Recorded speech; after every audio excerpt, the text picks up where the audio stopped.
എന്താണെന്നാണ് നോക്കുന്നത്. ബയോ എന്ന് പറഞ്ഞാല് ജൈവികമായിട്ടുള്ള ബയോ മാസ് ഉപയോഗിച്ചുകൊണ്ട് നിർമ്മിക്കുന്ന ഒരു വസ്തുവാണ് ബയോചാർ. അപ്പൊ ബയോ എന്നുള്ള ടേമും ചാർ എന്നുള്ള ടേമും, ചാർ എന്ന് വെച്ചാൽ ചാർക്കോളിനെ റെപ്രസെന്റ് ചെയ്യുന്നു, കരി എന്നുള്ള അർത്ഥത്തിൽ അല്ലെ. അപ്പൊ ബയോചാർ എന്ന് വെച്ചാല് ബയോമാസ് ഉപയോഗിച്ച് ഓക്സിജന്റെ അഭാവത്തിൽ, അതാണ് ഇവിടെ ശ്രദ്ധിക്കേണ്ട ഒരു കാര്യം, ഓക്സിജൻ കുറവുള്ള സാഹചര്യത്തിലാണ് നമ്മൾ ഒരു വസ്തുവിനെ ബയോചാറാക്കി മാറ്റുന്നത്. ഓക്കെ, അപ്പോ മണ്ണിൽ ചേർക്കുന്ന സ്ഥിരമായ ഒരു കാർബൺ ഉറവിടം കൂടിയാണ് ഈ ബയോചാർ എന്ന് പറയുന്നത്. അപ്പൊ ബയോമാസ് എന്തൊക്കെയാവാം? ബയോചാർ നിർമ്മിക്കാനുള്ള ബയോമാസ് എന്നത് ജീവികളിൽ നിന്നോ ജീവികളുടെ അവശിഷ്ടങ്ങളിൽ നിന്നോ ലഭിക്കുന്ന ജൈവ വസ്തുക്കളെയാണ് നമ്മളിവിടെ ബയോമാസ് എന്നതുകൊണ്ട് ഉദ്ദേശിക്കുന്നത്. പ്രധാനമായും സസ്യങ്ങള്, മൃഗാവശിഷ്ടങ്ങള്, വനമാലിന്യങ്ങളൊക്കെ. അപ്പൊ നമുക്ക് ഈ മലിനീകരണം അല്ലെ, മാലിന്യങ്ങളൊക്കെ യൂസ് ചെയ്തുകൊണ്ട് നമ്മള് ബയോചാർ നിർമ്മിക്കുന്നത് മൂലം പരിസര മലിനീകരണം എന്നുള്ള ആ ഒരു ടേം കൂടി നമ്മളിവിടെ മുന്നിൽ കണ്ടുകൊണ്ടാണ് മാലിന്യത്തിനെ എങ്ങനെ നമ്മൾ എന്ത് ചെയ്യുന്നു, ഒരു ഉപയോഗപ്രദമായ വസ്തുവാക്കി മാറ്റാം എന്നുള്ളത് കൂടി ഈ ബയോചാർ എന്നുള്ള ഒരു ടേം ടെക്നോളജിയിൽ നമ്മൾ ചർച്ച ചെയ്യുന്നത്. അപ്പൊ ബയോചാർ നിർമ്മിക്കാൻ ഉപയോഗിക്കുന്ന വസ്തുക്കൾ പ്രധാനമായും നമ്മൾ പറഞ്ഞു, കൃഷി അവശിഷ്ടങ്ങള്, മരച്ചില്ലകള്, നമ്മുടെ തോട്ടത്തിൽ നിന്ന് അവൈലബിൾ ആയിട്ടുള്ള വസ്തുക്കൾ കൊണ്ട് തന്നെ നമ്മൾ ബയോചാർ നിർമ്മിക്കാൻ പോവുകയാണ്.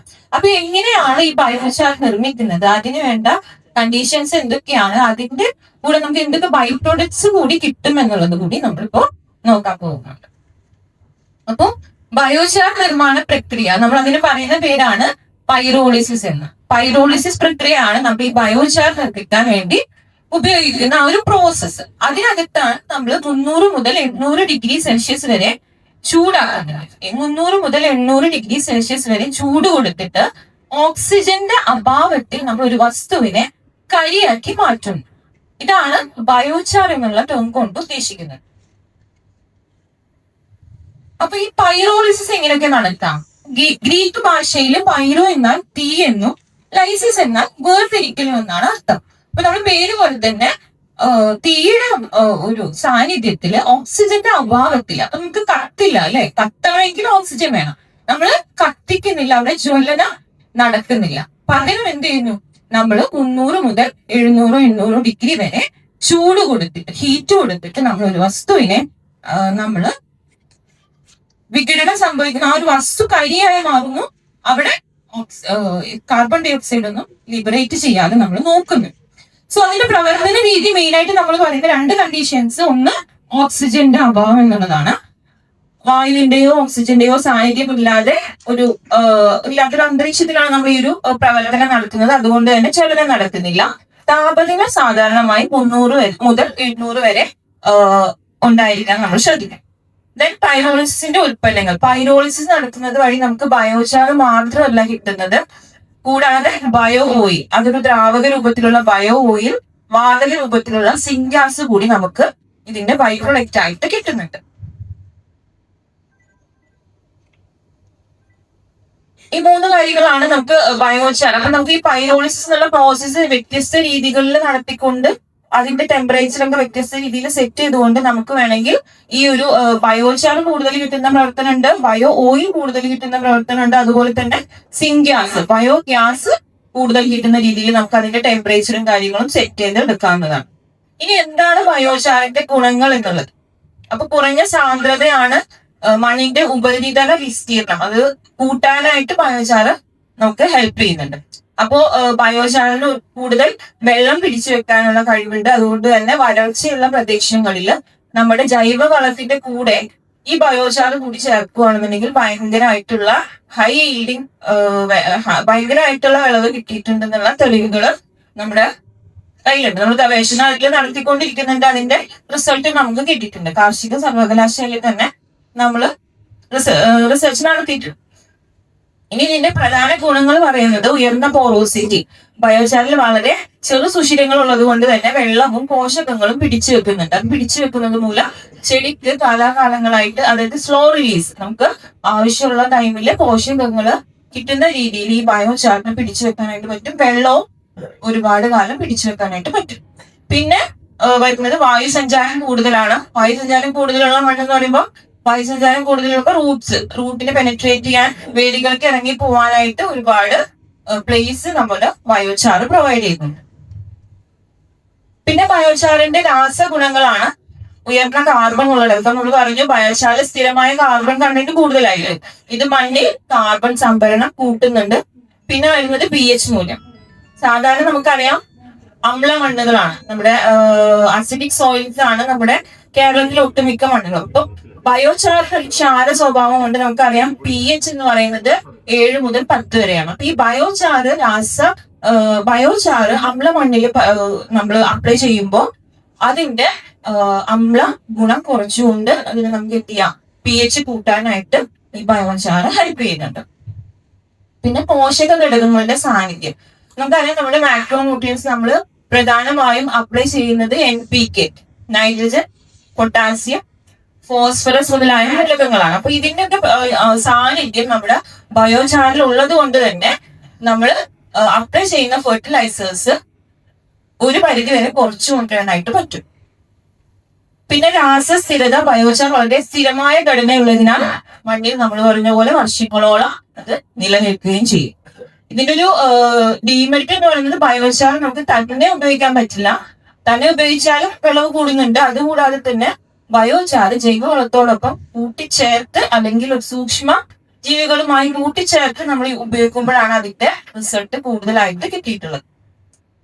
നമ്മൾ പറയുന്ന പൈറോളിസിസ് എന്നുള്ളതാണ് ബയോചാർ നിർമ്മാണ പ്രക്രിയ. അപ്പൊ അത് 2-3 തരത്തിൽ നമുക്ക് എന്ത് ചെയ്യാം, ആ ഒരു പ്രക്രിയനെ ചില മാറ്റങ്ങൾ വരുത്തിക്കൊണ്ട് നമുക്കത് ഉപയോഗത്തിൽ വരുത്താം. ബയോചാർ നിർമ്മാണ രീതികൾ എന്ന് പറയുന്നത് slow pyrolysis, fast pyrolysis, gasification, പരമ്പരാഗത കിൽ രീതി. ഇപ്പൊ പൈറോളിസിസ് നമ്മൾ പറഞ്ഞു ഓക്സിജന്റെ അഭാവത്തിൽ ചൂടാക്കിക്കൊണ്ട് 300 മുതൽ 800 ഡിഗ്രി സെൽഷ്യസ് വരെ ചൂടാക്കിക്കൊണ്ടാണ് പൈറോളിസിസ് നമ്മൾ നടത്തുന്നത്. അതായത് ഒരു വസ്തുവിനെ ബയോചാറാക്കി മാറ്റുന്നത്. അത് നമ്മൾ സ്ലോ പൈറോളിസിസ് എന്ന് പറയുമ്പോൾ താപനില ക്രമേണ ഉയർത്തി ദീർഘസമയം നമ്മൾ ചൂടാക്കുന്ന രീതി. ഇതിലൂടെ നമുക്ക് മെയിനായിട്ട് കിട്ടുന്ന പ്രൊഡക്റ്റ് എന്ന് പറയുന്നത് ബയോചാർ. ബയോചാർ കൂടുതൽ ലഭിക്കാനായിട്ട് സ്ലോ പൈറോളിസിസ് സഹായിക്കും. ഈ ഫാസ്റ്റ് പൈറോളിസിസ് എന്ന് പറയുമ്പോൾ വേഗത്തിൽ തന്നെ നമ്മളൊരു ഹൈ ടെമ്പറേച്ചർ, ഒരു ഉയർന്ന താപനില അറ്റൈൻ ചെയ്യാൻ വേണ്ടി നോക്കുന്നു. വേഗത്തിൽ ഉയർന്ന താപനിലയിൽ നമ്മൾ ബയോമാസ് ചൂടാക്കുന്നു. സോ നമുക്ക് ഇവിടെ കിട്ടുന്ന പ്രധാന ബൈ പ്രൊഡക്റ്റ് ബയോ ഓയിലാണ്. താരതമ്യേന ബയോചാർ ഈ ഒരു ഫാസ്റ്റ് പൈറോളിസിസിൽ കുറവായിരിക്കും. പിന്നെ ഒരു പ്രോസസ്സ് ഗ്യാസിഫിക്കേഷൻ. അപ്പൊ ഇതില് കുറച്ച് ഓക്സിജൻ യൂസ് ചെയ്തുകൊണ്ട് നമ്മൾ ഉയർന്ന താപനിലയിൽ ബയോമാസ് ചൂടാക്കുന്നു. പൈറോളിസിസ് പോലെ തന്നെ പ്രധാനമായും ഇതിലൂടെ നമുക്ക് സിൻഗ്യാസ് ആണ് ലഭിക്കുന്നത്. ഗ്യാസിഫിക്കേഷനിൽ കുറച്ച് ബയോചാറും കൂടെ കാണും. ദെൻ പരമ്പരാഗത കിൽ രീതി നമുക്കറിയാം ഗ്രാമങ്ങളിലൊക്കെ നമ്മൾ ഫോളോ ചെയ്യുന്ന ഒരു രീതിയാണ്. മണ്ണ് കുഴി അല്ലെങ്കിൽ ലോഹക്കിൽ ഉപയോഗിച്ച് ബയോമാസ് നമ്മൾ കത്തിക്കുന്നു. അവിടെ ശ്രദ്ധിക്കേണ്ടത് ഓക്സിജന്റെ അഭാവത്തിലായിരിക്കണം എന്നുള്ളതാണ്. സോ ഇനി കൃഷിയിൽ ബയോചാറിന്റെ പ്രയോഗം. നമ്മൾ പറഞ്ഞു ബയോചാർ എന്നുള്ള ഒരു പ്രൊഡക്റ്റിന്റെ ബയോമാസ് ബയോചാറായി മാറുന്നു. ഇനി ഇത് എങ്ങനെ നമുക്ക് നമ്മുടെ കൃഷിയിൽ ഉൾപ്പെടുത്താം എന്നുള്ളതാണ് നമ്മുടെ മെയിൻ മോട്ടോ. അപ്പൊ നമ്മൾ മണ്ണിന്റെ ഗുണനിലവാരം മെച്ചപ്പെടുത്തുന്നു എന്ന് പറഞ്ഞു, വിളവെടുപ്പ് വർദ്ധിക്കുന്നു, ജലധാരണ ശേഷി വർദ്ധിക്കുന്നു എന്നൊക്കെ പറഞ്ഞു. അപ്പൊ മണ്ണിന്റെ ഘടന എങ്ങനെയാണ് ബയോചാർ മെച്ചപ്പെടുത്തുന്നത്? മണ്ണിലെ വായുസഞ്ചാരം വർദ്ധിപ്പിക്കുന്നു, വേര് വളർച്ച മെച്ചപ്പെടുത്തുന്നു, മണ്ണിന്റെ ഘടന തന്നെ മെച്ചപ്പെടുത്താൻ ബയോചാർ ഹെൽപ്പ് ചെയ്യും. അതേപോലെ പോഷക ഘടകങ്ങൾ നമ്മൾ പറഞ്ഞു നൈട്രജൻ, ഫോസ്ഫറസ്, പൊട്ടാസ്യം. ഈ ഓരോ മൂലകങ്ങൾക്കും ഓരോ പ്രത്യേകതയുണ്ട്. സസ്യങ്ങൾക്ക് പല രീതിയിൽ ആവശ്യമുള്ള പ്രധാന ഘടകങ്ങളാണ് ഈ നൈട്രജൻ, ഫോസ്ഫറസ്, പൊട്ടാസ്യം. ഇപ്പൊ നൈട്രജൻ ആണെന്നുണ്ടെങ്കിൽ നമുക്കറിയാം സസ്യങ്ങളുടെ ഇല വളർച്ചയ്ക്ക് ആവശ്യമായിട്ടുള്ളതാണ്. ഫോസ്ഫറസ് വേരുകളുടെ വളർച്ചയ്ക്കും പൂക്കളുടെയും കായകളുടെയും ഒക്കെ പ്രധാന ഘടകം ഫോസ്ഫറസ് ആണ്. പൊട്ടാസ്യം നമുക്കറിയാം രോഗപ്രതിരോധ ശേഷി ഒക്കെ ജലനിയന്ത്രണത്തിനൊക്കെ നമുക്ക് പൊട്ടാസ്യം വേണം. അപ്പൊ ഈ പറയുന്ന പോഷക ഘടകങ്ങളൊക്കെ തന്നെ ബയോചാർ നമുക്ക് കൂടുതൽ കാലം മണ്ണിൽ നിലനിൽക്കാൻ ഹെൽപ്പ് ചെയ്യുന്നു. കൂടാതെ ബയോചാറിൽ തന്നെ ഇതിന്റെ ഘടകങ്ങൾ അടങ്ങിയിട്ടുണ്ടെന്നുള്ളത് വേറൊരു പ്രധാന കാരണമാണ്. ഇപ്പൊ ഈ സംഭവങ്ങൾ ഈ NPK എന്നുള്ളതൊക്കെ ബയോചാറിൽ നിന്നും ലഭിക്കുന്നുണ്ട്. കൂടാതെ നമ്മളൊരു ഫെർട്ടിലൈസർ അപ്ലൈ ചെയ്യുമ്പോൾ അതിൽ നിന്നുള്ള NPKനെ പിടിച്ചു നിർത്താനായിട്ട് ബയോചാറിന് സാധിക്കുന്നുണ്ടെന്നുള്ളതാണ്. പിന്നെ മൈക്രോബിയൽ പ്രവർത്തനം. നമുക്കറിയാം സൂക്ഷ്മജീവികള് നമുക്ക് സസ്യങ്ങൾക്ക് പല രീതിയിൽ നമുക്ക് ആവശ്യമുള്ള ഒരു പ്രധാന ഘടകമാണ്. ഈ സൂക്ഷ്മജീവികളുടെ ആവാസ വ്യവസ്ഥയായിട്ടും ബയോചാർ ആക്ട് ചെയ്യുന്നുണ്ട്. അപ്പൊ ബയോചാർ അപ്ലൈ ചെയ്തെടുത്ത് സൂക്ഷ്മജീവികളുടെ എണ്ണം താരതമ്യേന കൂടുതലായിരിക്കും. അതുകൊണ്ട് തന്നെ നമ്മുടെ ഈ നേരത്തെ പറഞ്ഞ പോലെ കാർബൺ ചക്രവും നൈട്രജൻ ചക്രവും, nitrogen cycle, carbon cycle, sulphur cycle, ഇങ്ങനെ ഒരുപാട് പോഷകങ്ങളുടെ ചക്രം അത് എന്താണ് നല്ല രീതിയിൽ നടന്നു പോകാനായിട്ട് ഈ ബയോചാർ ഹെൽപ്പ് ചെയ്യുന്നു. pH നിയന്ത്രണം നമ്മൾ പറഞ്ഞു. ബയോചാർ അമ്ലമണ്ണുകൾക്ക് വളരെയധികം ഗുണം ചെയ്യുന്നുണ്ട്. കാരണം അതിനൊരു ക്ഷാര സ്വഭാവം ഉള്ളത് കൊണ്ട് നമ്മൾ അമ്ലമണ്ണിൽ അത് അപ്ലൈ ചെയ്യുമ്പോൾ കൂടുതലായിട്ട് pH കൂട്ടാനായിട്ട് സഹായിക്കുന്നു. ഇതൊരു നമ്മൾ കേട്ടതാണ് കാർബൺ സീക്വസ്ട്രേഷൻ. അന്തരീക്ഷത്തിലെ കാർബൺ ഡൈ ഓക്സൈഡ് കുറക്കാനും കാർബൺ മണ്ണിൽ ദീർഘകാലം നിലനിൽക്കാനും നമുക്ക് ഈ ഒരു ബയോചാർ ഉപയോഗിക്കാം. ഹരിതഗ്രഹ വാതകങ്ങൾ കുറയ്ക്കാനും നമുക്ക് അതുവഴി സാധിക്കുന്നുണ്ട്. കാലാവസ്ഥാ സൗഹൃദ കൃഷി, അതായത് സുസ്ഥിര കൃഷിയും ഈ ഒരു ബയോചാർ അപ്ലിക്കേഷൻ വഴി നമുക്ക് ലഭ്യമാകുന്നുണ്ട്. ഇനി കേസ് സ്റ്റഡീസ്, ഇന്ത്യയിൽ എവിടെയൊക്കെയാണ് അല്ലെങ്കിൽ കേരളത്തിൽ എവിടെയൊക്കെയാണ് നമ്മൾ ഈ ബയോചാർ യൂസ് ചെയ്തിട്ട് കൃഷി നടത്തിയിട്ടുള്ളത്, അല്ലെങ്കിൽ അതിൽ ഗവേഷണം നടത്തിയിട്ടുള്ളത് എവിടെയൊക്കെയാണ്, എന്തൊക്കെ ഗുണങ്ങളാണ് ആ ഗവേഷണത്തിൽ അതിന്റെ റിസൾട്ട് ആയിട്ട് നമുക്ക് കിട്ടിയിട്ടുള്ളത് എന്നുള്ളതാണ്. ഇപ്പൊ ഇന്ത്യയിലെ നെൽകൃഷി, ഉത്തരാഖണ്ഡില് ഗവേഷണ കേന്ദ്രം, അതായത് നോർമൽ ഈ ബോർലോഗ് ക്രോപ്പ് റിസർച്ച് സെന്ററിൽ നെല്ലില് ബയോചാർ ചേർത്ത് ഗവേഷണം നടത്തുന്നുണ്ടായി.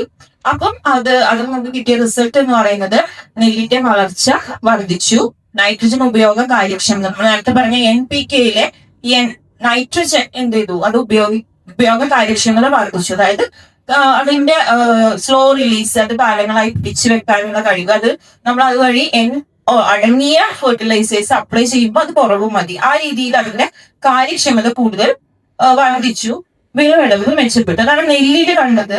ഇനി വരുന്നത്